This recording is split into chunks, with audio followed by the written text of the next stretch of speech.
Doy gracias al Señor que Dios que nos bendiga en esta tarde.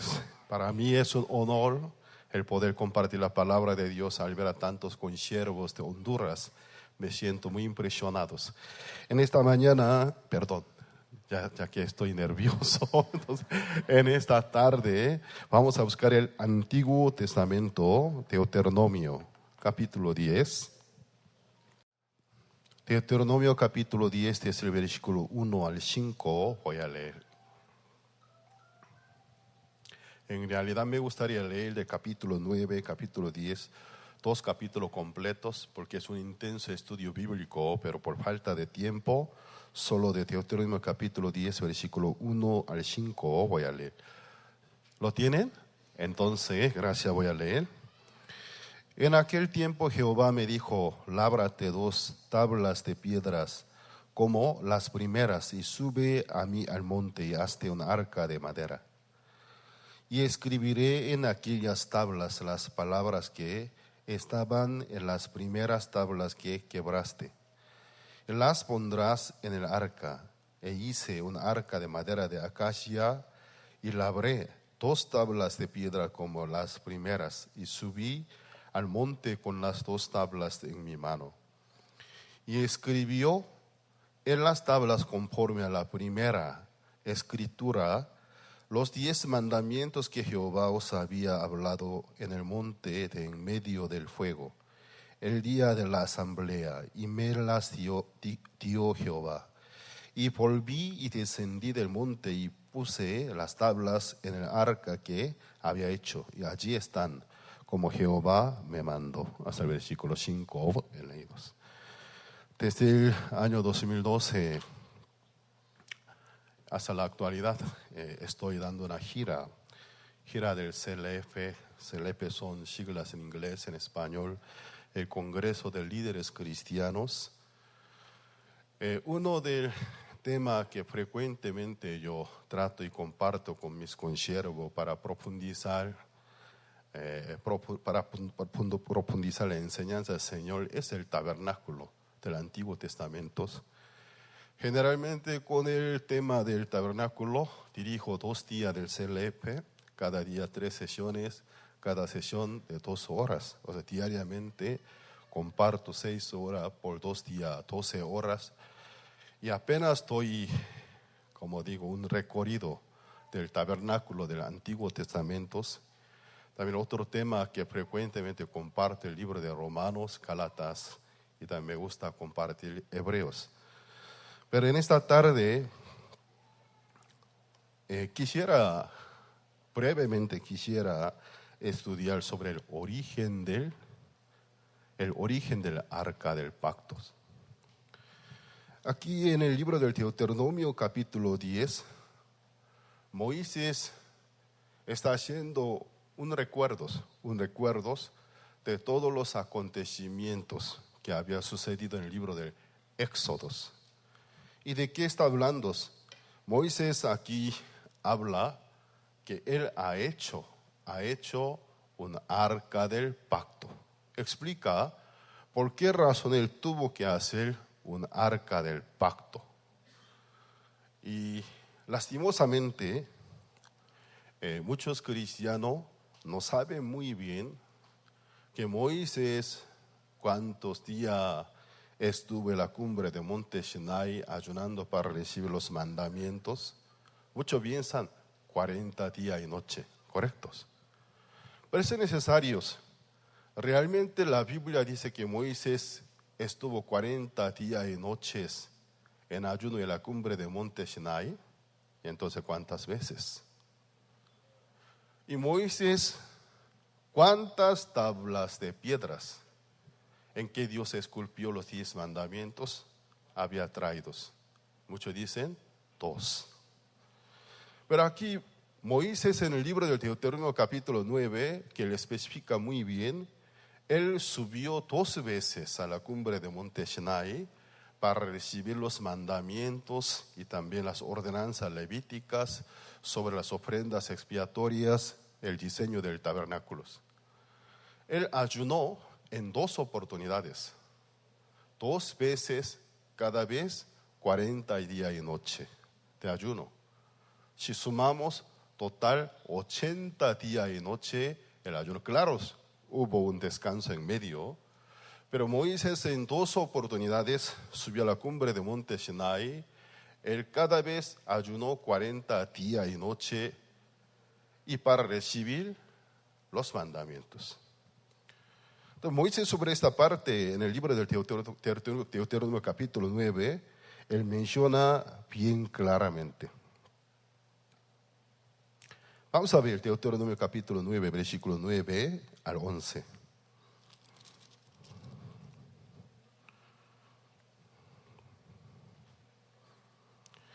Deuteronomio capítulo 9, versículo 9 al 11. Cuando yo subí al monte para recibir las tablas de piedra, las tablas del pacto que Jehová hizo con vosotros, estuve entonces en el monte 40 días y 40 noches, sin comer pan ni beber agua.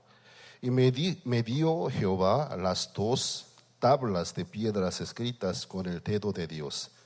En ellas estaban escritos según todas las palabras que os habló Jehová en el monte, en medio del fuego, el día de la asamblea. Sucedió al fin de los 40 días y 40 noches que Jehová me dio las 2 tablas de piedra, las tablas del pacto.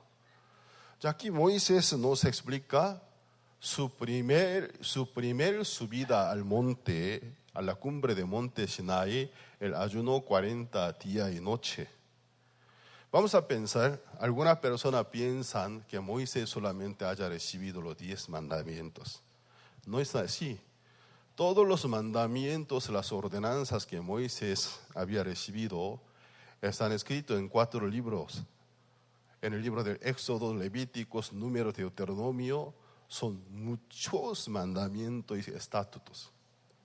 Desde la antigüedad, algunos biblistas, estudiosos de la Biblia, querían saber las cifras exactas de las ordenanzas que Moisés había recibido de Dios, pero era bastante confusa. Pero por el avance, el crecimiento de tecnología, una buena computadora, creo que menos de 10 segundos, en 10 segundos puede leer desde primera letra de primera página del primer libro del Antiguo Testamento de Génesis hasta la última página del Nuevo Testamento, es el Apocalipsis, en 10 segundos. Entonces, ¿qué pasa? Por la ayuda de tecnología pudimos conseguir las cifras exactas de los mandamientos que Moisés había traído.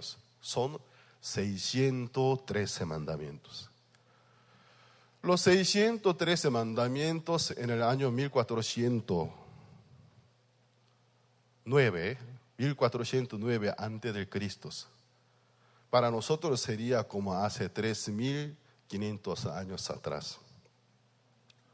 Para memorizar los 10 mandamientos no se necesitarían 40 días y noche. Si fuera una persona de buena memoria, para memorizar 10 frases, tal vez en 20 minutos. Si fuera muy inteligente, ni 10 minutos. Pero Moisés estuvo 40 días y noche en ayuno en la cumbre de monte Sinai, porque no solamente Dios ha dado los 10 mandamientos. Los 10 mandamientos son supuestamente principales mandamientos que Dios con su dedo escribió sobre 2 tablas de piedra. Pero aparte de los mandamientos que él mismo escribió, a su oído Dios le ha referido muchos mandamientos. Por eso la ley está formada, ¿no? Deberes, prohibiciones, reglas. Y además, ¿cuántas enseñanzas ceremoniales? Así Moisés, en su primera subida, 40 días y noche estuvo ayunando, oyendo todo lo que Jehová le estaba diciendo. También Jehová, abriendo la puerta del cielo, en una revelación a él le mostró el diseño del tabernáculo. Aquí nosotros debemos dar una pausa. ¿Por qué Dios ha dado el diseño del tabernáculo? ¿Y qué quiere decir? Que se quiere decir que existe un verdadero templo, un verdadero tabernáculo en el cielo. Y Dios mostró a Moisés para que hiciera una réplica en la tierra. Porque para Dios era necesario tener un tabernáculo, porque eres santo y perfecto. Él no se complace en nuestra maldad, el malo no puede habitar con él. Pero ¿qué pasa? Todos los descendientes de Adán y Eva están destituidos de la gloria de Dios. Somos pecadores. Que para que Dios pueda habitar en medio de los pecadores, tal como están, que son destituidos pecadores, nunca puede estar. Entonces, para poder estar en medio del campamento de gente pecadora, para él era necesario tener un área restringido. Un área restringido en el centro del campamento de Israel, en donde ni un poco de pecados, ni siquiera que ni una poca de inmundicia pueda invadir. Un lugar santo. Pero un lugar santo, aunque sea Moisés, según su invento no puede crear. Tiene que ser por la revelación. Por eso en la cumbre de Monte Sinai, Dios abrió la puerta del cielo, una revelación a Moisés, permitió ver el diseño del tabernáculo. En cuanto al tabernáculo, hay muchas cosas que decir, que estudiar, muchas medidas. ¿Qué pasa? Si trataría de explicar el tabernáculo necesitaría 2 días, entonces no voy a desviarme. Entonces, Dios mostró este diseño. Entonces, Moisés estaba viendo cada material, el diseño, la forma y también con qué material y medidas. ¿Dónde es el tabernáculo? Donde Dios habita. Es un lugar santo donde no hay ningún pecado. ¿Y por qué también es necesario tener un tabernáculo? Muy aparte de que eres santo, para a él es necesario que haya un lugar santo. Muy aparte, la gente pecadora, los descendientes de Adán y Eva, cada vez que peque, haya un lugar a donde para poder acercarse, ofrecer ofrenda expiatoria, para poder recibir el perdón de sus pecados. Por estas 2 razones era necesario que existiera el tabernáculo, tanto para Dios, ya que es Dios santo y perfecto, le es necesario un lugar restringido, donde ni un poco de pecado, ni una poca de maldad pueda ingresar. Entonces él puede habitar. En el segundo lugar, los israelitas cada vez que violen algunos números de mandamientos y pequen, tenga un lugar a donde para poder acercarse a ofrecer ofrenda expiatoria, ofrecer una ofrenda de la reconciliación. Ya, entonces aquí nosotros debemos dar una pausa. Si realmente Dios hubiese esperado que los israelitas perfectamente cumpliera la ley, ¿para qué les ha dado el diseño del tabernáculo? ¿Para qué les ha dado tantas enseñanzas levíticas? Cada vez que peque, hoy el doctor Pastor Oxopar brevemente nos explicó Levítico capítulo 4, capítulo 16. ¿Qué es el libro de Levítico? Leví es un nombre de 12 hijos de Jacob, creo que es el tercer hijo. En hebreo, Leví significa unión. Entonces, el libro de Levítico, ¿de qué se trata? ¿Cómo se puede reunir? ¿Cómo se puede reconciliar con Dios? Entonces, Moisés trajo el libro de Levítico. En el capítulo 4, ¿de qué hablas? Se trata de explicar a nosotros 4 diferentes clases de ofrendas expiatorias. La primera, en el caso que un sacerdote ungido cometiera algún pecado y delinquiere, ¿Qué se debe hacer para ser perdonados? La segunda, en el caso de toda la congregación, una nación completa, violar algún número del mandamiento que no se ha de hacer y delinquiere. ¿Qué se debe hacer para reconciliarse? La tercera, el jefe del pueblo, el rey o un anciano, jefe del pueblo cuando cometiera algún pecado, ¿qué se debe hacer para ser perdonados? La cuarta, uno del pueblo común como nosotros, cuando delinquiere y cometiera algún pecado contra algún mandamiento de Jehová que no se ha de hacer, ¿qué se debe hacer? Entonces, Levítico capítulo 4, Dios especifica 4 diferentes clases de ofrendas expiatorias. Para el sacerdote, para toda la congregación, para el jefe, para una persona común. En el libro de Levítico capítulo 16, Dios explica una extraordinarias ofrendas expiatorias. El día de gran expiación. Según nuestro calendario gregoriano, siempre toca alrededor del mes septiembre. Según el calendario hebreo, sería el primer mes de ellos. ¿Qué hacen? Yom Kippur dice, el día de gran expiación. El día de gran expiación, ¿qué hace? Para ellos, el séptimo mes de ellos.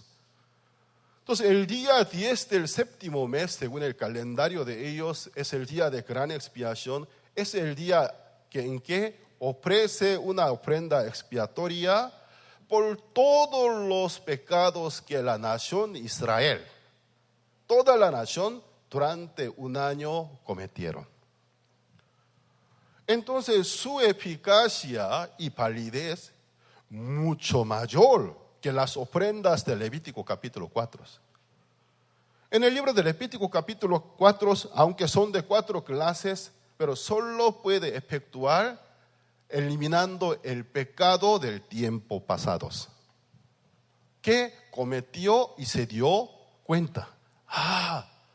Yo me pagué, violé tal número del mandamiento, solo un pecado que apenas, acabo de cometer, apenas se da cuenta que yo cometí un pecado.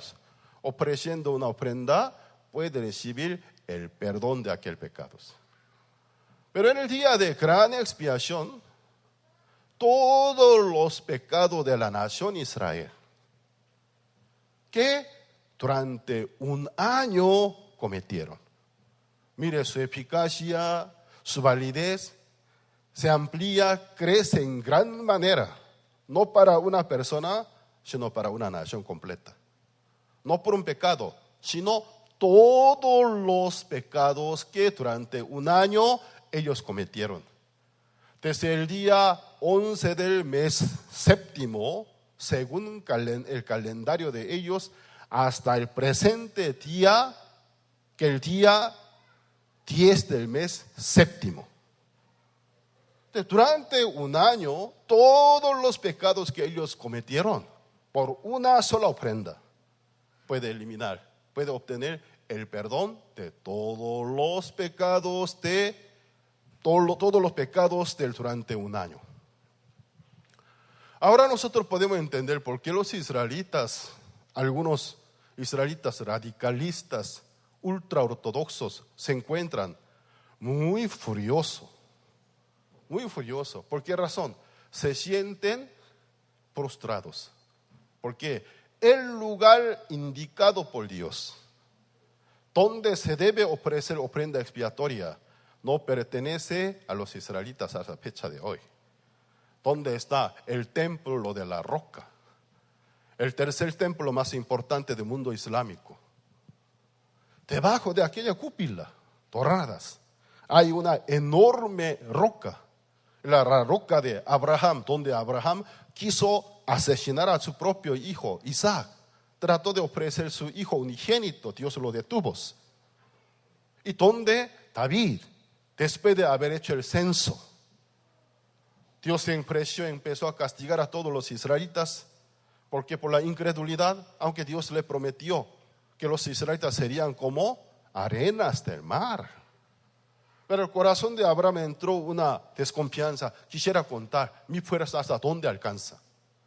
Aunque algunos generales ahí le impusieron, no, Señor, mi Señor, su majestad, no lo haga, es un pecado delante de Dios. No, yo quisiera contar el número exacto de mi pueblo, cuántos soldados, cuánta persona yo tengo. Por su desobediencia se enfureció Jehová, empezó a castigar. Entonces mandó una peste, muchos israelitas se estaban cayendo. David se angustió. El pueblo, ¿qué culpa tiene Dios? Yo soy el culpable, yo soy el reo. Si quiere castigar, mátame. ¿Por qué al pueblo? Pero la Biblia que dice, eso no fue una falta de parte de David, sino la Biblia que nos dice, Dios permitió a Satanás que así Satanás provocara a David, porque Dios tenía un plan. ¿Quién es David? Es la primera persona que pensó en hacer una casa para Jehová. En el corazón de David, antes de David, alrededor de un poco más de 400 años de los tiempos de jueces, entre algunos jueces, por ejemplo, Sansón, algunos eran muy poderosos, pero ningún otro líder de los tiempos pasados de Israel han pensado hacer una casa para Dios. El tabernáculo es una casa de Dios, de la carpa, pero del tiempo de peregrinación. Pero los israelitas ya no son peregrinos, tienen su propio territorio. Pero aún el arca del pacto estuvo entre cortinas. Pero ni un líder de Israel se acordó o alcanzó su corazón para poder percibir el corazón de Dios. Porque le dio el poder, porque le dio la posición, porque le dio la riqueza. Solo trataron de divertirse. Después de como 400 años de tiempos gobernado por los jueces, Dios levanta un rey, el primer rey de la historia de Israel, Saúl. Dios le dio gran poder, gran autoridad, pero Saúl, ¿qué ha hecho con todo lo que Dios le ha prestado? Solo trató de defenderse a sí mismo. Durante como 450 años, los ojos de Dios estaban buscando un varón cuyo corazón conforme al corazón de Dios. No encontró ninguno. Después de 450 años, Dios encontró un varón por primera vez, cuyo corazón que estaba conforme al corazón de Dios. Mire, yo originalmente soy un pastorcito de un pequeño rebaño de mi padre de Belén. Para nosotros ahora ciudad Belén es una ciudad muy reconocida, pero antes de que naciera David era un pueblito de Israel. ¿Cómo Dios me recogió? ¿Por qué Dios me cubrió con esta honra? Yo no soy merecedor. ¿Cómo yo puedo estar sentado en un trono? Trono del castillo de la madera de cedros, mientras que el arca del pacto está entre las cortinas. Yo quiero hacer una casa para Dios. Entonces su corazón se unió con el corazón de Dios. El corazón de David alcanzó a comprender el corazón de Dios. Lo que Dios quiso hacer, exactamente su corazón se unificó con el corazón de Dios. Dios con gran interés empezó a mirarlos. Por fin, después de 450 años, un varón, su corazón conforme a mi corazón. Pero ¿qué pasa? La casa para Dios, aunque sea el rey David, según su gusto no puede elegir en qué lugar edificar, cómo. Tiene que ser por la revelación, tiene que ser por la indicación de Dios. Entonces, David no sabía en qué lugar debe poner el altar del holocausto. El altar que para Dios es un agrado, en donde puede ofrecer ofrenda expiatoria, que sea un agrado para Dios, en donde Dios puede perdonar nuestro pecado. Aunque sea David, según su gusto, no pudo elegir el lugar. Dios le permitió que Satanás provocara el corazón del rey David. En su corazón se metió una locura. Quiero hacer el censo. Mientras que un ángel destructor con un dardo dirigido hacia Ciudad de Jerusalén, muchos estaban muriendo. Nadie pudo ver, sino David al profeta Natán. David y el profeta Natán vieron un ángel de Dios con un dardo, su punta hacia Ciudad de Jerusalén. Natán rápidamente le enseña: David, compra aquel lugar. Es el lugar del altar. ¿Dónde está el ángel destructor? En ese lugar tiene que ofrecer un altar para ofrecer ofrenda expiatoria, que Dios les perdone. Era el terreno, si no me equivoco, es un Jebuseo. Es un nativo. Jebuseo Ornán. Era su patio. El rey David se acerca a él: véndemelo. Yo quiero comprar tu terreno, tu patio. Mi señor, tú eres el señor de esta tierra. Si quiere mi patio, tómeselo. No, yo tengo que comprarlo estos. Este sitio, véndeme. Lo compró. En aquel patio del Jebuseo Ornán había una enorme roca. Aquella roca, en donde fue que Abraham ofreció a su propio hijo. Dios enseñó a David el lugar del altar del holocausto. En aquel lugar, cuando David levantó un altar, ofreció una ofrenda expiatoria, se cesó la ira de Dios. Dios perdonó a los israelitas. Y David, después de su fallecimiento, dejó todas las indicaciones. Cuando el rey Salomón en aquel lugar colocó el altar del holocausto, en la Biblia está escrito: en donde Abraham quiso ofrecer a su hijo, y su padre David ofreció ofrenda expiatorias. Entonces, ¿en qué lugar Dios perdona el pecado del mundo? Desde tiempo atrás, desde el tiempo prehistórico, Dios había provistos. Aquel lugar está cerca de Monte Calvarios.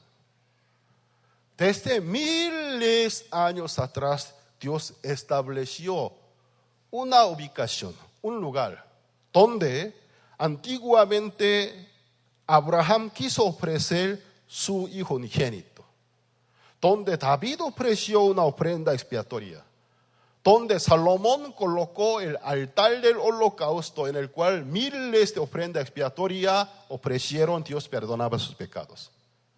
Después de muchos años, en aquel lugar vino el Cordero de Dios, el Señor es Cristo. Muy cerca de aquel lugar fue colgado en la cruz, diciendo: consumado es. Todo es terminado.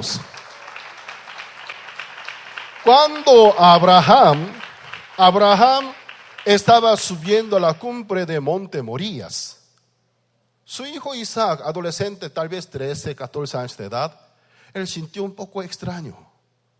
Pregunta a su papá. Él del lado estaba viendo a su papá tan firme, no habla nada. Entonces, en una mano Abraham tiene antorcha, otra mano un cuchillo. Isaac en su espalda le llevaba leña. Mientras tanto que subía hacia la cumbre, Isaac sintió algo Padre, heme aquí, mi hijo, he aquí el fuego, el cuchillo, la leña. Algo falta, algo fundamental falta. ¿Y el cordero? Aunque es un adolescente, él se sintió, algo falta.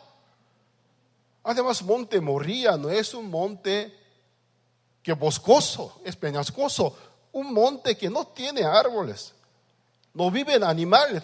Entonces, el cordero, allí Abraham le da una palabra profética: en el monte del Señor será provistos.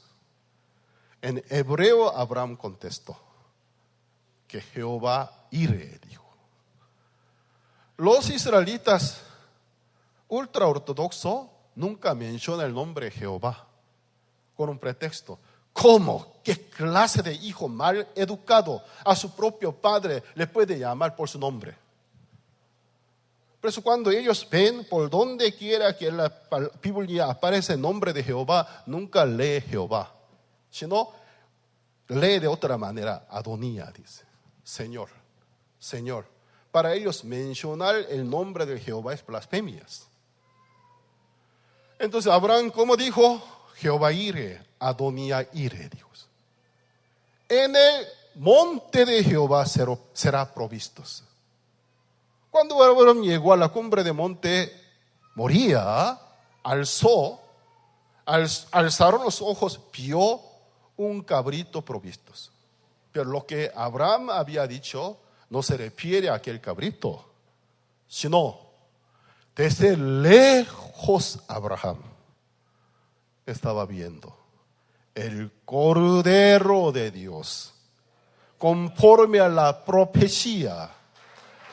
Después de un buen tiempo va a venir, va a morir por la humanidad. ¿Por qué razón? En el libro de Gálatas capítulo 3 versículo 16 que dice: cuando Dios habló sobre la descendencia de Abraham, bendita descendencia de Abraham, nunca le dijo como si fueran muchas descendencias, sino dijo singular, descendencia. Nunca habló de una nación, habló de un solo hijo, que la cual es nuestro Señor Jesucristo. Dice apóstol Pablo, así compartió. Aquella bendita descendencia no puede ser Isaac. ¿Acaso por Isaac todas las naciones de la tierra son bendecidas? Dios dijo, por tu descendencia, por tu simiente, todas las naciones de la tierra, todas las lenguas de la tierra serán bendecidas. A causa del nombre de Isaac, más de 70 países que son países islámicos, los musulmanes, están resentidos. Ellos que dicen, no es Isaac, sino Ismael. El hijo que Abraham quiso ofrecer nunca fue Isaac, sino Ismael, dice. Pero Dios dijo, por esta descendencia, todas las naciones de la tierra, todas las lenguas de la tierra serán bendecidas. ¿De quién habló? Del Señor Jesucristo. Amén.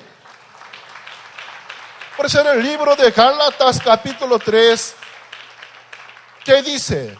De antemano, la Santa Escritura previendo que Dios había de justificar los gentiles por la fe en Cristo Jesús, de antemano, de 400 años antes de la ley de Moisés. Porque Abraham es una persona aproximadamente 400 años antes de Moisés. A él le entregó buenas nuevas, el santo evangelio. Por tu descendencia, todas las naciones de la tierra serán bendecidas. Ya entonces, Abraham, en el tiempo prehistórico, por la revelación de Dios, él perfectamente estaba enterado del santo evangelio. la tabla de la salvación, no por las obras de la ley, sino por la fe en el bendito Hijo de Dios, su obra redentora. Amén. Es la única manera que los seres humanos pueden justificados delante de Dios. Ningún ser humano por las obras de la ley puede ser justificado delante de Dios. Imposibles. Ya entonces, por eso Abraham dijo, en el monte de Jehová serán provistos. ¿Por qué Dios a Moisés? ¿A quién? Es un ícono de la ley. El hombre que se representa la ley. A él le dio el tabernáculo, ordenanza levítica, cuando cometiera algún pecado, cuando delinquiere, violare algún número de mandamientos que no se ha de hacer. ¿Qué debe hacer para ser perdonado? Porque Dios dio una resolución. Sabía que no iban a poder cumplir los mandamientos. Él sabía que los israelitas son incapaces. No se pueden cumplir todos los mandamientos. Por eso Moisés estuvo 40 días y noches en la cumbre de Monte Sinai, viendo el mundo tan maravilloso de Dios, mandamientos, diseño del tabernáculo, supuestamente como una proyección, cómo se debe ofrecer una ofrenda cuando uno peca, cómo puede obtener perdón de pecados. Después de 40 días, Dios mismo hizo 2 tablas de piedras. Son escultura de Dios. Con el dedo escribió 10 mandamientos. Moisés empezó a bajar este monte Sinai. Solo pasaron 40 días. Los israelitas, ¿en qué situación se encontraron? Hicieron el becerro del oro, uno de los 10 dioses egipcios. Los que juraron, haremos, cumpliremos. Moisés en 2 oportunidades les preguntó, les refirió todos los mandamientos que había oído de Dios. ¿Ustedes podrán cumplir? Denos, cumpliremos, haremos. En 2 oportunidades ellos se prometieron. Cuando Moisés se bajó de Monte Sinai, aquellos creídos que se comprometieron, ¿qué estaban haciendo? Corrompidos. Corrompidos, idolatría y blasfemia. Moisés no sabía qué hacer. Se desesperó, porque él fue quien, cara a cara, directo de Dios, había oído todos los mandamientos. Él sabe qué es la paga del pecado: la muerte. Entonces, el pacto de la ley ya está vigente. Lo único que Moisés pudo hacer, quebrar 2 esculturas de Dios. La imagen, por favor. ¿Cómo Moisés se atrevió para romper 2 esculturas de Dios? ¿Por qué lo hizo? ¿Acaso estuvo mal de cabeza? ¿Cómo pensó en quebrar 2 esculturas de Dios? Porque no le quedaba otra opción. Si yo no lo rompo estos, si Dios, conforme a este pacto tan frío de la piedra, empieza a ejecutar, castigar, hoy la nación Israel se desaparece de la historia humana. Lo único que pudo hacer, quebrarlos. Y después no sabía qué hacer. Él quemó el becerro del oro. Siguiente imagen, por favor. Becerro del oro.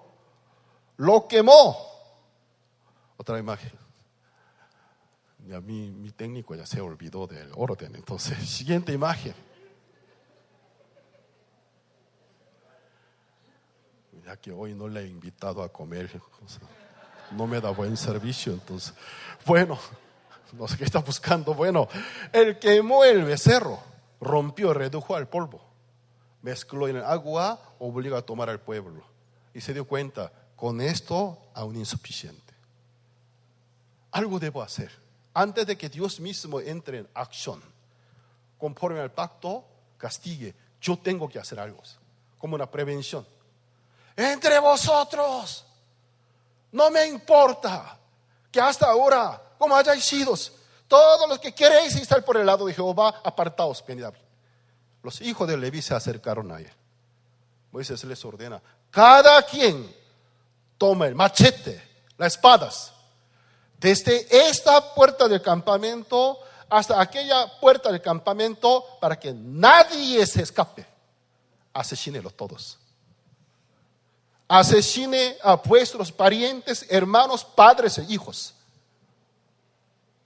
En el primer día que la ley llegó a la historia humana, ¿sabe que la ley que ha traído? El masacre, el genocidio. Entonces los hijos de Leví, aunque ellos también estuvieron en el mismo pecado, pero cuando Dios les dio una oportunidad, lo aprovechó muy bien. Entonces, a filo de espada empezó a asesinar. Cayeron 3,000 hombres. Los números del Antiguo Testamento, o sea, el número cuando hace el censo, no cuenta con el número de las mujeres, no cuenta con el número de menor que 20, mayor que 50 de varones. Solamente son números contados de varones de a partir de 20 al 50. Cayeron 3,000. Entonces, según nuestro número, puede ser 20,000. Puede ser 30,000. Imagínense una tarde asesinar a filo de espada miles. Imagínense de ese acto y panorama. Por aquí, por allá, gritos desesperados. La frecuencia de vocal de mujeres bien alta, ¿no? Cuando gritas, niños, yo no puedo imitar muy bien. Tengo una voz muy baja, entonces, ¡socorro! Por aquí, por allá, algún miembro del cuerpo vuela que rodaba sobre el piso.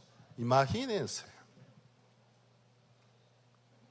Los que quieren enseñar la ley, quieren obligar a alguna persona a cumplir la ley, primero piensen bien. ¿Realmente soy capaz, soy merecedor para poder cumplir estrictamente? Porque la condición es siguiente: todos los días de tu vida, todos los mandamientos que te dijere, te escribiere, todos los días de tu vida pusieres en práctica, guardares, oyeres, serán benditos. En el caso contrario, maldiciones. En el libro del Deuteronomio capítulo 28, incluso algunos compañeros pastores, lastimosamente por falta de un profundo estudio de la Biblia, citan los versículos de Deuteronomio capítulo 28 para bendecir a la congregación. Tu entrar y tu salir sea bendecidas, hasta tu animal doméstico sea bendecidos. Desde el versículo 1 a 14 son bendiciones condicionales. No son incondicionales, condicionales. Todos los días de tu vida, todo lo que te escribiere, todo lo que te dijere, guardare, pusiere en práctica, cumplieres, así te bendeciré. Desde el versículo 15 al versículo 68, el triple y cuádruples. En el caso contrario, una larga lista de maldiciones. Así te maldeciré, con mucho detalle. Así te maldeciré, a ti te maldeciré, así te castigaré, así te maldeciré. Tú te desposarás con una mujer, pero otro hombre se acostará con tu mujer. Tú criarás a tus hijos, pero tus hijos irán de la casa, te abandonarán. Tú labrarás el campo, pero nunca podrás aprovechar de la cosecha, sino tus enemigos. En la vida de muchas personas, esta lista de maldiciones se están sucediendo. ¿Sabe por qué? aunque no son israelitas, pero como si fueran israelitas, se comprometen con este pacto legalista de la ley. ¿Y Dios qué hace? Bueno, tú trata de ser igual a yo. Tú siendo un hijo de Adán, el hombre caído en pecado, ¿crees que eres capaz de poder salvarte a ti mismo? Bueno, tú entonces, sé perfecto delante de mí. Sé perfecto delante de mí. Todos los días de tu vida, desde ahora, todo lo que te dijere, todo lo que te contaré, cumples. Entonces eres justo, santo y perfecto. Te bendigo, te bendigo, te bendigo. Todo lo que te bendigo. En el caso contrario, así te maldeciré. ¿Qué pasa? Los israelitas en ignorancia. A veces la ignorancia nos hace ser demasiado valientes. Los israelitas se pusieron bien valientes. Sí, cumpliremos. Sí, haremos. En serio. ¿Tú sabes de qué me estás hablando? Sí. Cuando Moisés bajó del cumbre del monte Sinai, ¿qué estaban haciendo? Apenas pasaron 40 días. Corrompidos. A partir de aquel día, todo el Antiguo Testamento nunca cesa guerra, genocidios, masacres. Nunca. Porque con Dios han hecho un pacto de la ley. Un pacto legalista. Luego Moisés, al día siguiente, convoca a todos los israelitas. Imagínense, traten de palpar el corazón de Moisés. Involuntariamente mató miles de paisanos. Corazón destrozados. Subiré al monte de Jehová. Suplicaré. Tal vez os perdone. Y Moisés sube. Esto está escrito en el libro de Éxodo capítulo 32. En la última parte, Moisés sube a la cumbre de monte Sinai. Él empieza como un niño zapatear. Borra mi nombre en el libro de la vida si no quiere perdonar a mis pueblos. Dios dice, yo no voy a borrar tu nombre, sino todos aquellos que pecaron. Ya que tú has matado 3,000, hoy sí me aguardo. Pero en el día de castigo, castigaré a ellos por el pecado. Aunque Moisés hizo masacre, Dios aceptó el perdón. ¿Les perdonó? No les perdonó. Hoy me aguanto. Pero en el día del castigo, voy a buscar el castigo. Voy a castigar por el pecado. Entonces Dios que dice a Moisés, Moisés, el pacto una vez se establece, ya es un hecho. No hay manera de suspender.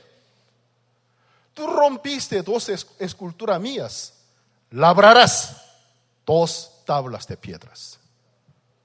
Si tú quebraste mis 2 esculturas, con tu mano labrarás 2 tablas de piedras. Subirás a la cumbre de monte Sinai. Otra vez con mi dedo voy a escribir. Otra vez 40 días de noche ayunarás. Moisés, eso es lo que hoy en el libro de Deuteronomio capítulo 10 está escrito. En la segunda subida, primero Dios a él le ordenó, haz un arca del pacto, un arca de la ley. Moisés, antes de subir a la cumbre de monte Sinai, con 2 tablas de piedra, primero, haz una caja, un arca para la ley. Ya que nosotros tenemos que dar una pausa. ¿Por qué Dios ordena a Moisés, antes de la segunda subida, hacer un arca exclusivo para cerrar la ley, para guardar la ley. Para que cuando Moisés se baje de la cumbre del monte Sinai, 2 tablas de piedra no estén descubiertas. Mientras tanto que 2 tablas de la ley estén descubiertas, que tengan el contacto directo con el aire. Dios, al ver al pueblo y ve el pacto, 2 tablas de piedra, ve el pacto y ve a ellos. ¿Cuáles son condiciones del pacto? Todos los días de sus vidas, si fueren perfectos, cumplieren, guardaren, pusieren en práctica, bendeciré. En el caso contrario, matarlos todos. Dios dijo, primero tiene que hacer un arca para la ley.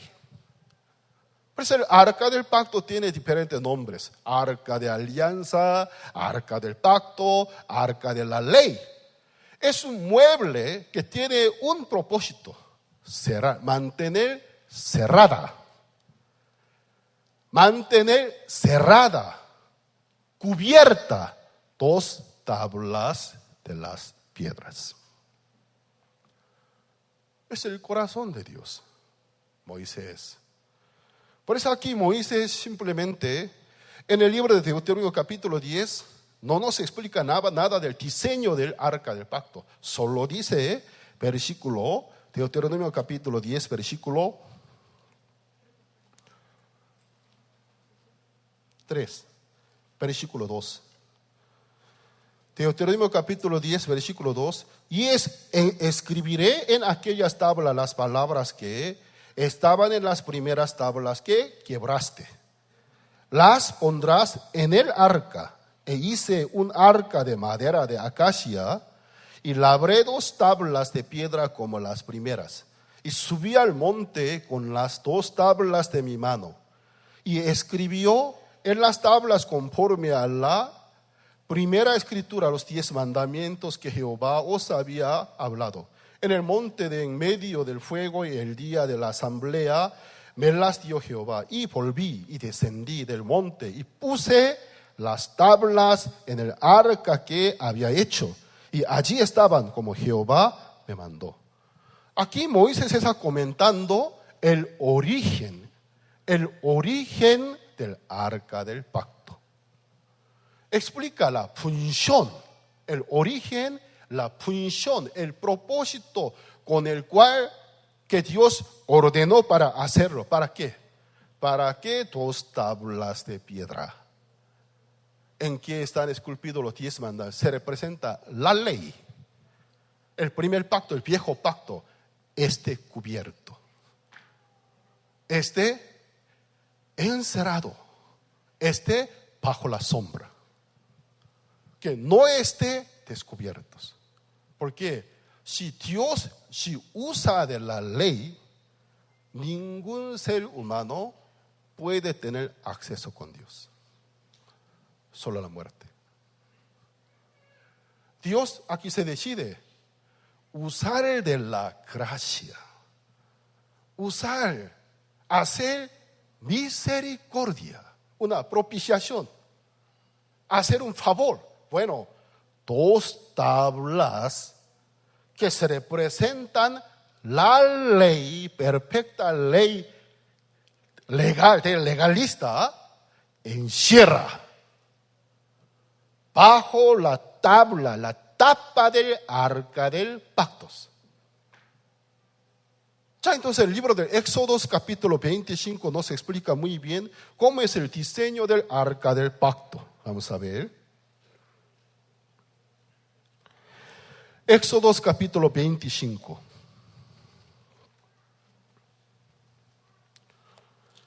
Éxodo capítulo 25, versículo 10 al 22.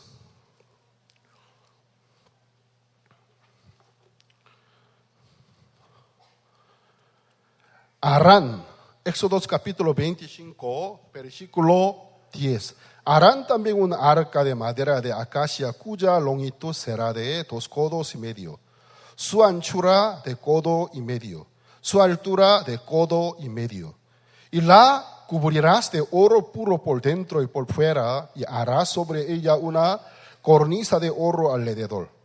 Fundirás para ella 4 anillos de oro que pondrás en sus 4 esquinas, 2 anillos a un lado de ella, 2 anillos al otro lado.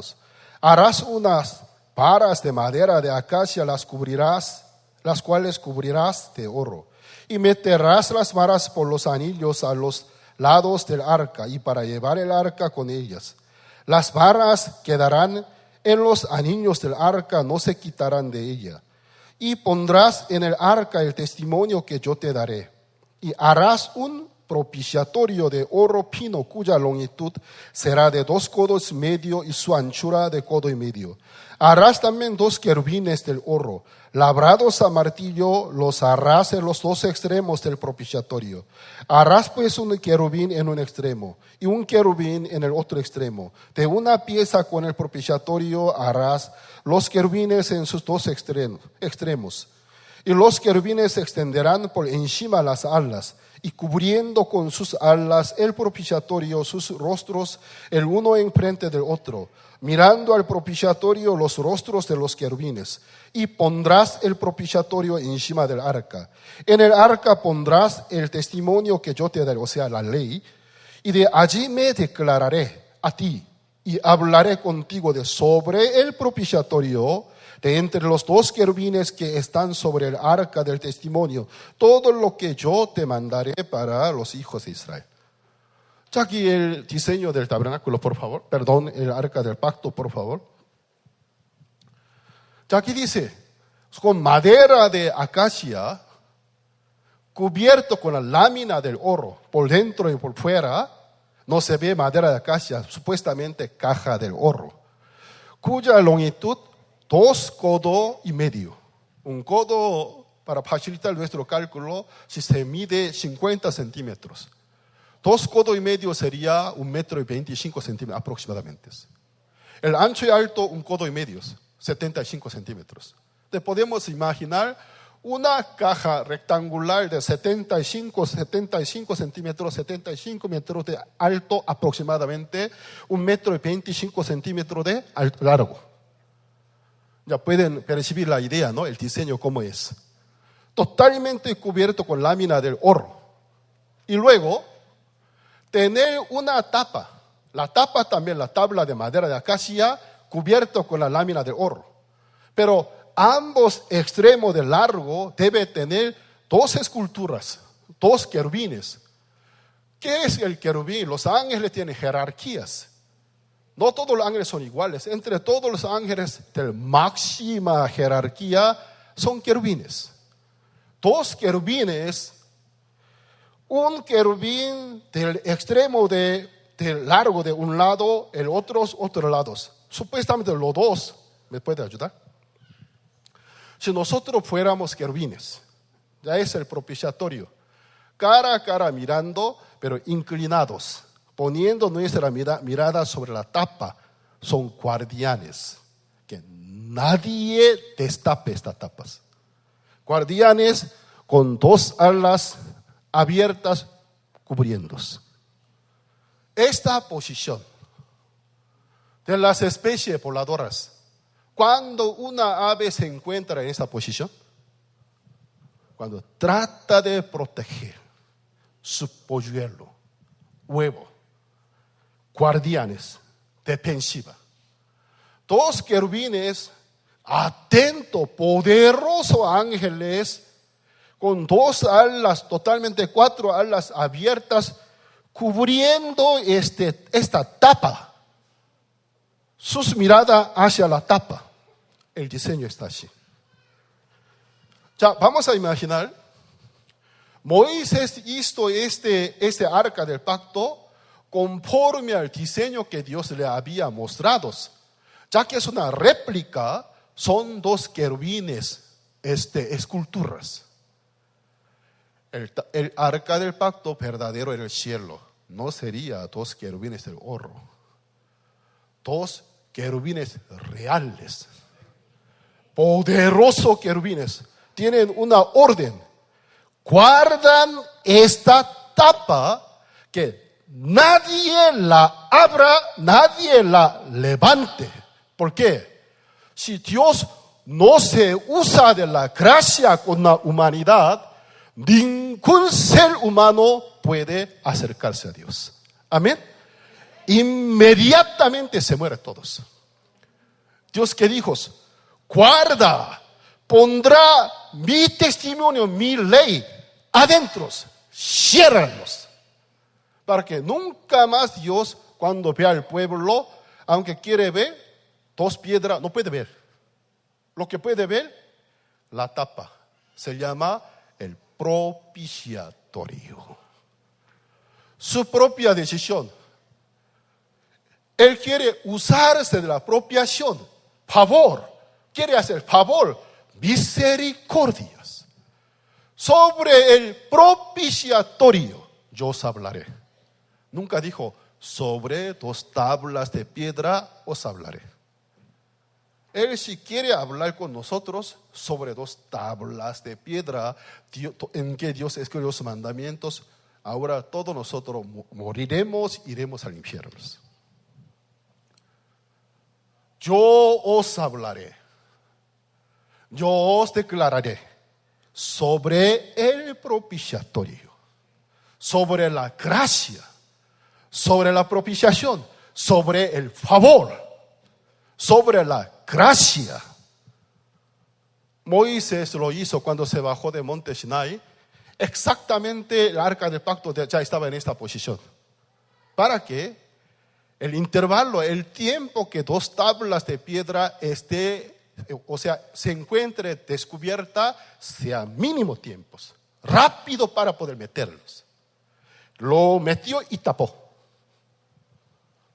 ¿Por qué? Moisés sabe muy bien, los seres humanos, aunque quieran cumplir todos los mandamientos por nuestra debilidad y la carne, no se pueden.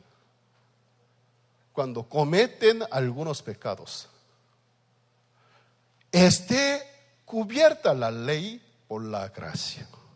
Ya entonces, en el libro de Levítico, vamos a ver, Levítico capítulo 16, versículo 15. Enseguida voy a terminar. Este estudio bíblico sobre el origen del arca del pacto también es muy intensivo. Creo que con este tema por lo menos 2-3 horas deberíamos compartir. Nadie me va a querer por eso, entonces estoy resumiendo. Entonces, vamos a ver, entonces. Levítico capítulo 16. Tal vez mañana ni siquiera me saludan, entonces. Levítico capítulo 16.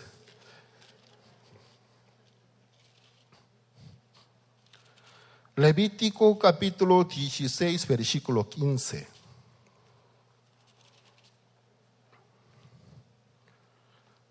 Si lo tienen, voy a leer. Levítico capítulo 16, versículo 15. Después degollará el macho cabrío en expiación por el pecado del pueblo y llevará la sangre detrás del pelo adentro y hará de la sangre como hizo con la sangre del becerro y la esparcirá sobre el propiciatorio y delante del propiciatorio. En el día de gran expiación, el sumo sacerdote Aarón, después de Aarón, los legítimos hijos de Aarón lo heredaban. Él ser el mayor del pueblo, el sumo sacerdote. En el día de gran expiación, ya que esta ofrenda no por el pecado de una persona natural, sino por una congregación completa durante un año, todos los pecados que cometieron. Cualquiera no puede ofrecer la ofrenda, sino un mayor, Aarón. Él se representa a toda la nación de Israel. Y también él debe ofrecer 3 ofrendas en el día de gran expiación. Primero un becerro, para que él sea digno, para que él sea el merecedor para poder ejecutar esta ofrenda, primero por su propio pecado y por el pecado de su familia, ofrecer un becerro. Después de haber ofrecido un becerro y haya obtenido el perdón de su pecado, ya está limpio, santo, en aquel día, él puede ofrecer 2 machos cabríos. Un macho cabrío para Jehová, el otro macho cabrío para Azazel. ¿Por qué son 2 machos cabríos? Porque únicamente el sumo sacerdote adentro del tabernáculo puede operar. El pueblo se debe quedar afuera. Nadie puede ver. Si fuera como el día de hoy, por medio del monitor, cámara de vigilancia, con una pantalla enorme, gigantesca, podrían ver todo lo que Aarón ejecuta, pero en aquel tiempo no. Por eso, un macho cabrío para Jehová, cuando acaba de ofrecerlo para Dios, todos los pecados de la nación de Israel que durante un año cometieron ya están perdonados. Pero el pueblo en sus conciencias no se sienten limpios, porque no lo vieron. Pero son 2 machos cabríos. Entonces el primer macho cabríos, el representante, Aarón, pone su mano sobre la cabeza del macho cabrío, porque la imposición del mano, según Levítico capítulo 1, versículo 4, pondrá mano sobre la cabeza de la ofrenda y será acepta por la expiación suya. La imposición del mano en el caso de ofrenda expiatoria es una transferencia del pecado. Entonces el representante del pueblo, él pone su mano sobre el macho cabrío elegido por Dios, que se representa a toda la nación de Israel, con una oración: oh Jehová, mi nación, tu nación Israel, durante un año cometieron muchos pecados. Hay una larga oración. Y así poniendo su mano, pone todos los pecados de la nación de Israel sobre la cabeza de macho cabríos. Desde aquel momento, aquel macho cabrío será llamado el macho cabrío que quita el pecado de la nación de Israel. De ahí derribó San Juan capítulo 1, versículo 29. He aquí el Cordero de Dios que quita el pecado del mundo. Entonces el pecado de la nación está en este animal. ¿Qué debe hacer? Sacrificarlos. Porque la paga del pecado es la muerte. Con su sangre, hasta la última gota, entrar, presentarse hasta el lugar más profundo del tabernáculo, lugar santísimo. En el santuario, la primera parte del lugar santo, la segunda parte del lugar santísimo, por un velo, por una enorme cortina, cuando abre, 2 salones se unifican en un solo salón. Pero antes de abrir, esa cortina una sola vez al año se puede abrir, tan solo en ese día. A causa del pecado siempre se mantiene cerrados. Dios está apartado del pueblo.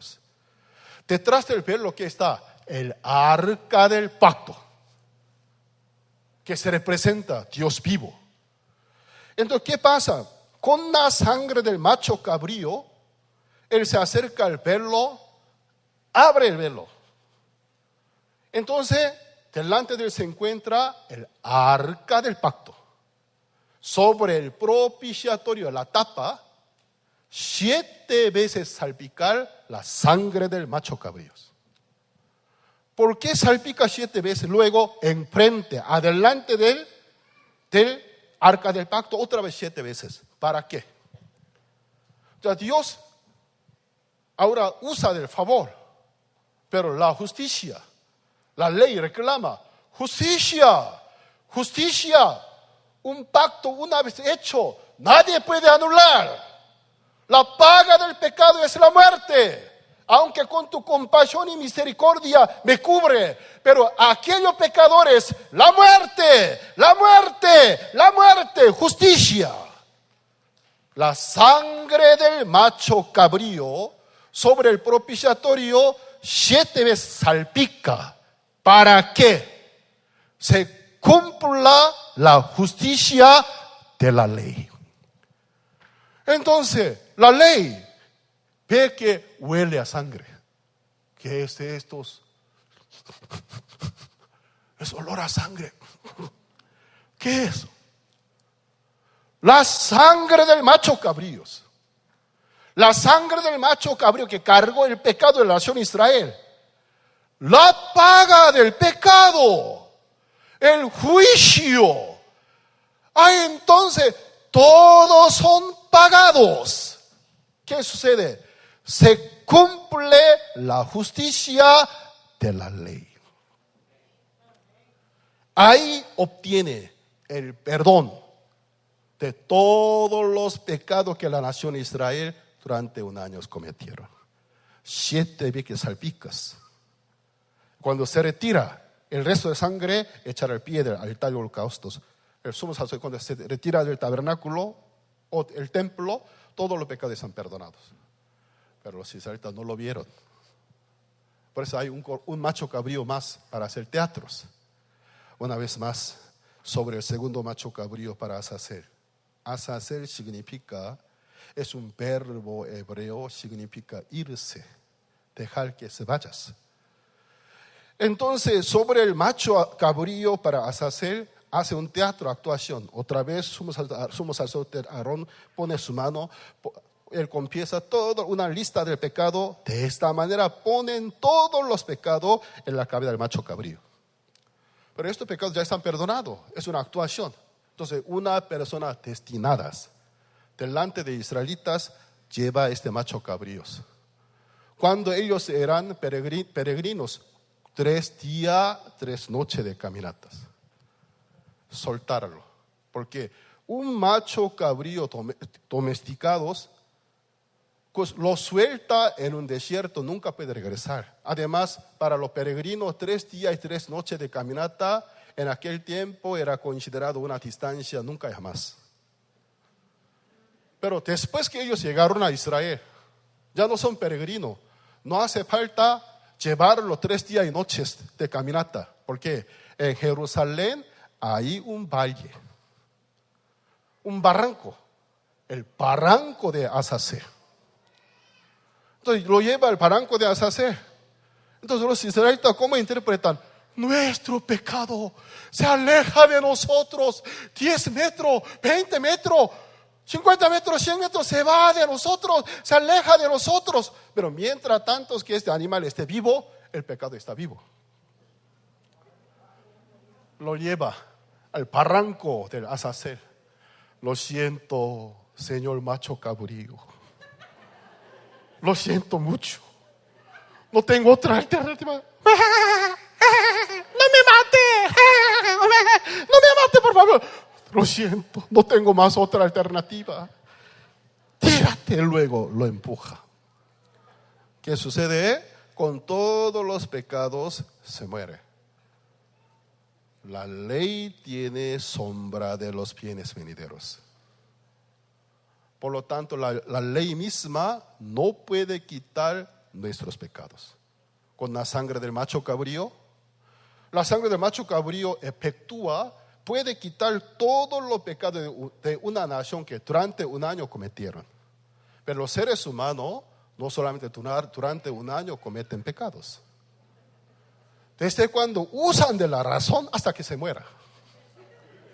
Por eso con estas ofrendas, aunque es una ofrenda mayor, nunca nos puede perfeccionar.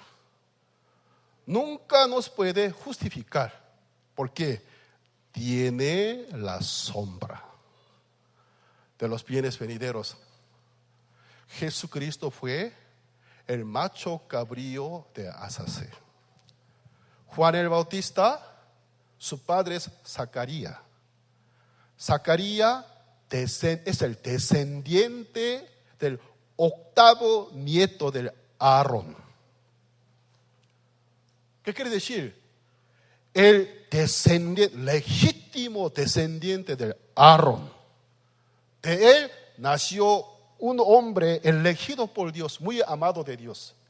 Según la ordenanza levítica, tiene derecho de ser el sumo sacerdote. Entonces, el que es legítimo descendiente del Aarón, un día tuvo encuentro con el Señor Jesucristo, que va a ser el Cordero de Dios. Pero para poder ser llamado Cordero, sin la imposición, Jesús nunca puede ser llamado el Cordero que quita el pecado del mundo sin la ayuda de el sumo sacerdote. Entonces el legítimo descendiente del Aarón, en los días del rey Herodes, la familia Herodes, ya no hubo más los descendientes del Aarón. Los sumos sacerdotes de Israel en aquel tiempo no eran descendientes de Aarón, sino los que ganaron favor de rey Herodes, a quienes rey Herodes nombraba eran sacerdotes, sumos sacerdotes. Son falsos.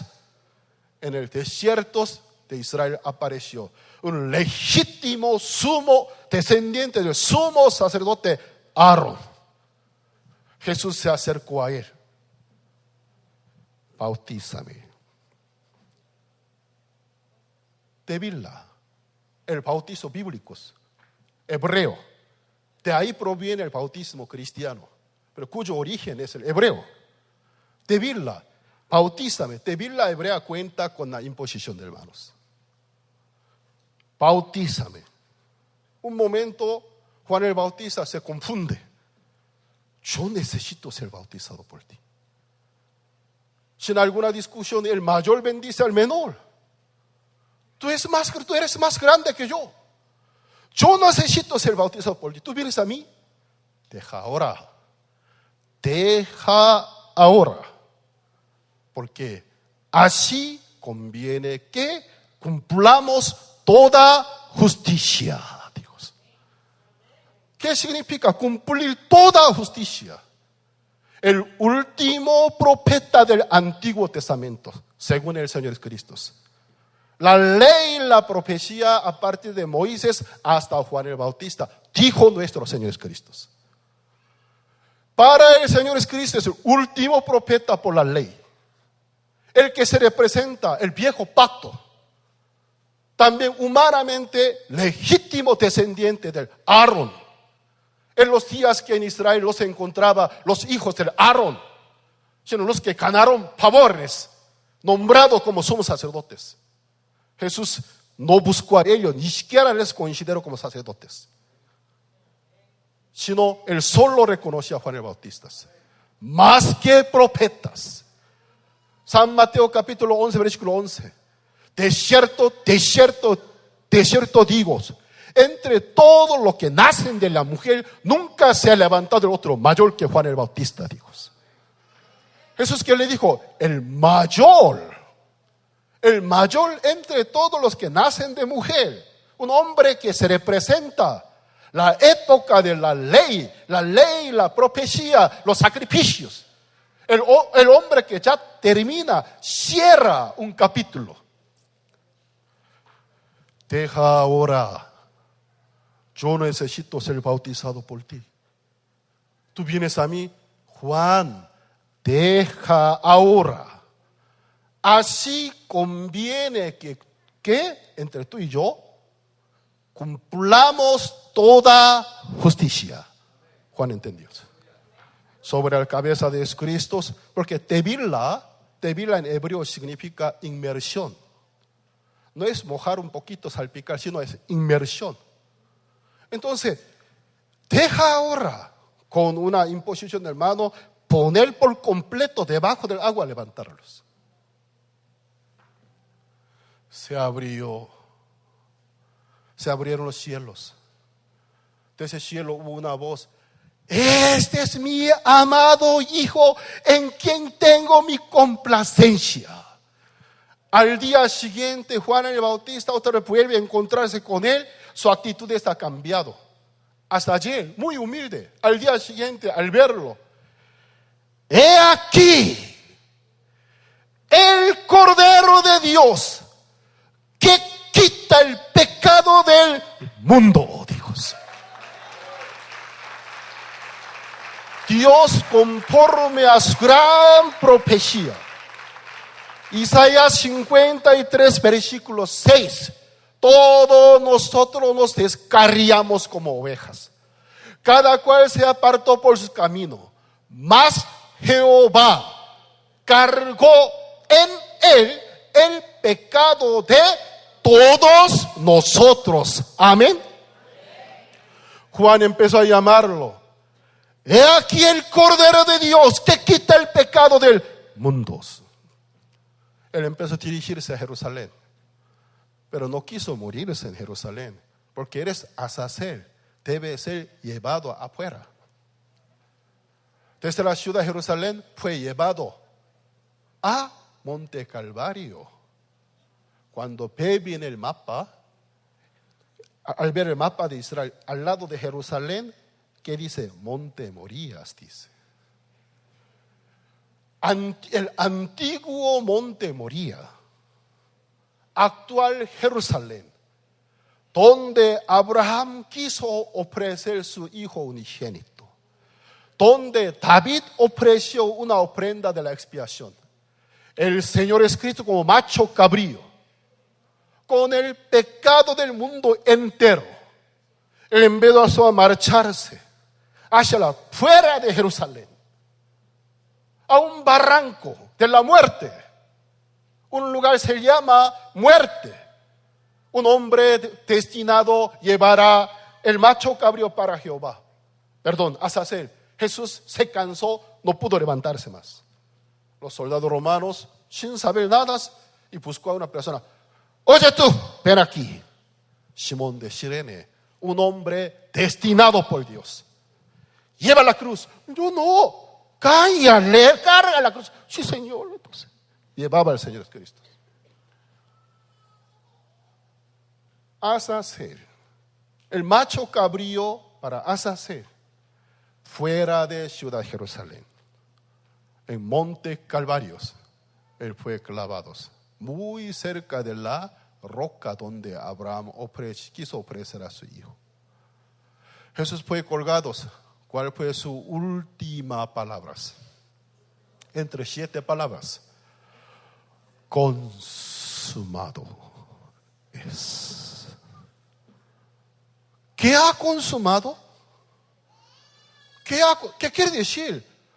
Todo es terminado.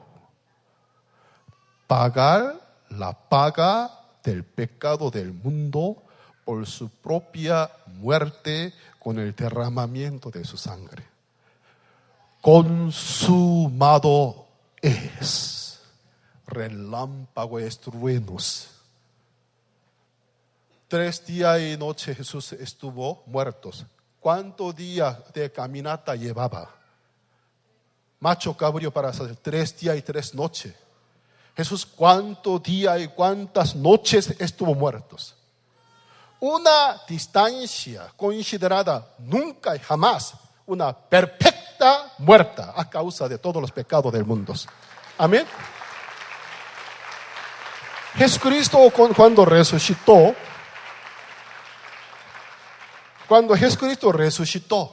en el libro de San Juan capítulo 19, en el tercer día, en la madrugada a primera hora, María Magdalena y muchas Marías, tal vez en el tiempo de Jesús, María era el nombre popular de mujeres.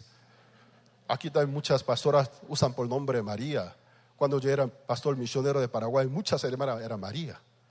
Cuando algún hermano me dice, pastor, hermana María te busca, pero ¿cuál María? La mayoría son María de Ramona, María de Jesús, María. ¿Cuál María? María Magdalena y algunas Marías más se fueron a unir al cuerpo del Señor Cristo. La tumba estaba vacía. Vieron a Jesús, pero no lo reconocieron por 2 razones. Totalmente desesperada por la incredulidad. Ni un momento pudieron creer que era Jesús. Hasta que Jesús en la oscuridad, cuando su voz auténtica llamó a María. María. Reconoce su voz. Raúl, maestro, cuando quiso tapar a su cuerpo, él dijo, no me toques. Aún no he subido a mi Padre. Vete a mis hermanos, anuncia que estoy vivo. Después de unas 12 horas, Jesús en la noche aparece en el aposento del marco donde estuvieron escondidos los discípulos. Convivió con ellos, les permitió tocar a su cuerpo, con ellos comió y bebió. Aquí está un lapso escondido de las Biblias. En la primera hora que resucitó, prohibió que no me tocaras. Dijo que aún no ha subido al Padre. Después de aproximadamente 12 horas, volvió a aparecer, les permite tocar, se sienta con ellos, estrecha sus manos, cruza sus hombros, come con ellos, bebe con ellos. ¿Qué le pasó? ¿A dónde se fue y de dónde se regresó? Por último, vamos a ver Hebreos capítulo 9. Hebreos capítulo 9, versículo 11 y 12.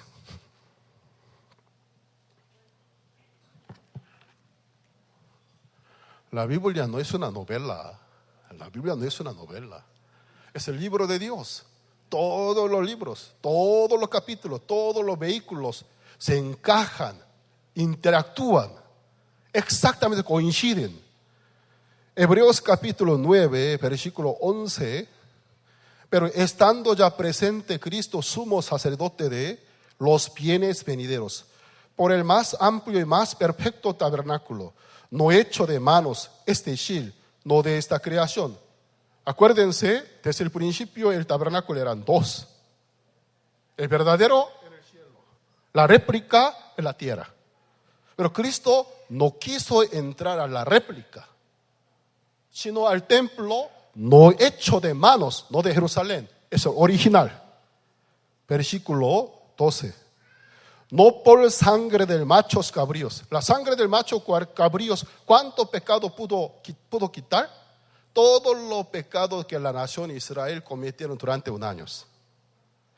La humanidad durante ¿cuántos años pecan? Toda la vida. Desde cuando usa de la razón hasta que se muera. Algún anciano guardando la cama por algún cáncer está por morirse, pero sigue viendo alguna revista de las mujeres. He visto ese caso. Así son seres humanos. No por sangre de machos cabríos. Fuera por la sangre de machos cabríos, aunque es muy amplia, pero no puede quitar todos los pecados nuestros. No por sangre de machos cabríos ni de becerros, sino por su propia sangre entró una vez para siempre en el lugar santísimo, habiendo obtenido eterna redención. Gloria a Dios. Cristo obtuvo eterna redención. Amén. Los que creen digan amén. Gloria a Dios. Gracias al Señor Jesucristo. Cuando Él entró al lugar santísimo del cielo, en su mano con su propia sangre, Él entró. Los ángeles sorprendidos lo miraban. Ahí viene nuestro Señor. En su mano con su propia sangre. Él entró al lugar santísimo. Ya no hace falta abrir el velo, porque el velo se rasgó desde arriba hasta abajo. Ya no hay más obstáculos. Sobre el propiciatorio verdadero del arca del pacto. 7 veces sobre la tapa que está cubriendo la ley. Sobre aquel propiciatorio. Diciendo que no hace falta que te aguante.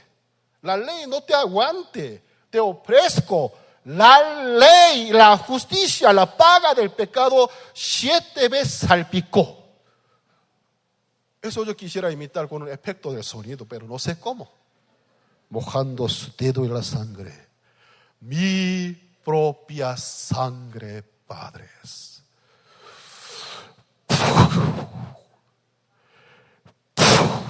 No sé cómo.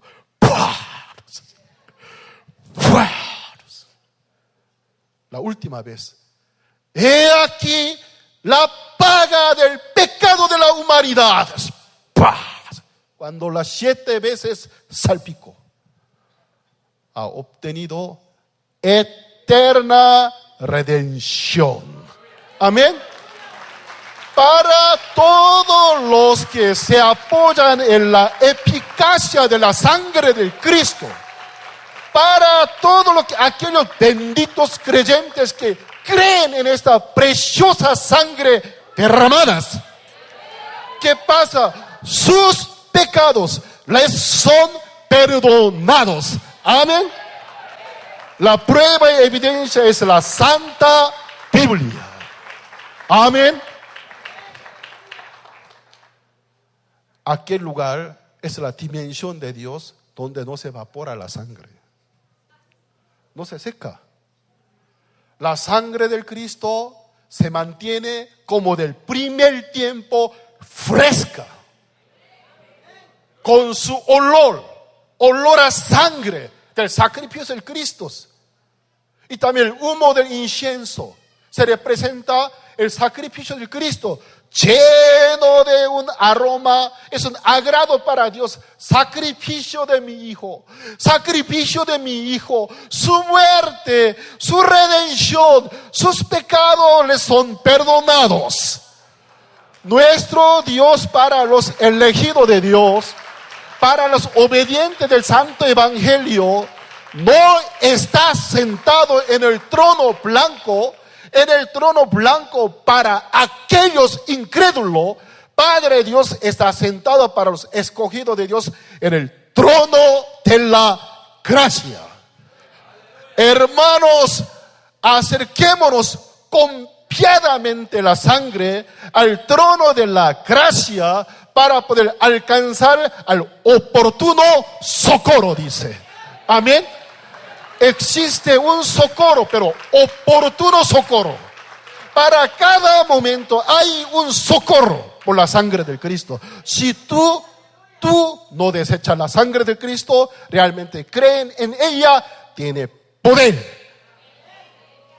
Aún está vigente eternamente. Amén.